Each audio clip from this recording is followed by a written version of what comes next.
ಅಂಕೋಲಾದ police ಠಾಣೆಯಲ್ಲಿ ಹವಾಲ್ದಾರ್ ಆಗಿ ಕರ್ತವ್ಯ ನಿರ್ವಹಿಸುತ್ತಿದ್ದ ನಿತ್ಯಾನಂದ್ ಕಿಂದಳ್ಕರ್ ಅವರು ಹೃದಯಾಘಾತದಿಂದ ನಿಧನರಾಗಿದ್ದು ಸಕಲ ಸರ್ಕಾರಿ ಗೌರವದೊಂದಿಗೆ ಮಂಗಳವಾರ ಅವರ ಅಂತ್ಯ ಸಂಸ್ಕಾರ ಕಾರವಾರದಲ್ಲಿ ನೆರವೇರಿತು.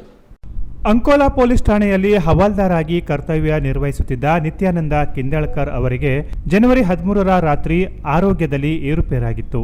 ತಕ್ಷಣ ತಾಲೂಕು ಸರ್ಕಾರಿ ಆಸ್ಪತ್ರೆಗೆ ದಾಖಲಿಸಿದ್ರು. ಆದರೆ ಚಿಕಿತ್ಸೆಗೆ ಸ್ಪಂದಿಸದ ಕಾರಣ ಜನವರಿ 14ರ ಮಧ್ಯಾಹ್ನ ಕೊನೆಯುಸಿರೆಳೆದಿದ್ರು. ಮೂಲತಃ ಕಾರವಾರದವರಾದ ನಿತ್ಯಾನಂದ ಅವರು ಜಿಲ್ಲೆಯ ವಿವಿಧ ತಾಲೂಕುಗಳಲ್ಲಿ ಕರ್ತವ್ಯ ನಿರ್ವಹಿಸಿದ್ರು. ಕಳೆದ 2 ವರ್ಷಗಳಿಂದ ಅಂಕೋಲಾ ಪೊಲೀಸ್ ಠಾಣೆಯಲ್ಲಿ ಕರ್ತವ್ಯ ನಿರ್ವಹಿಸುತ್ತಿದ್ದರು.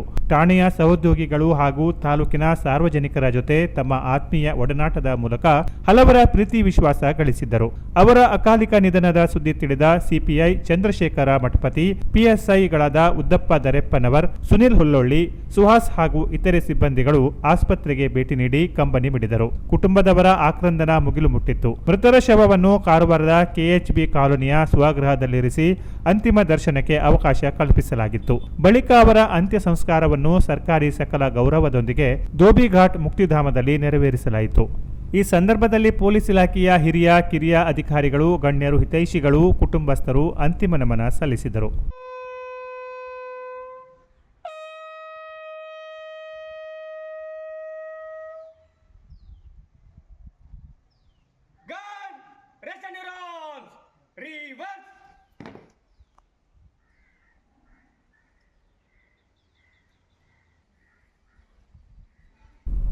Canara plus news, Ankola.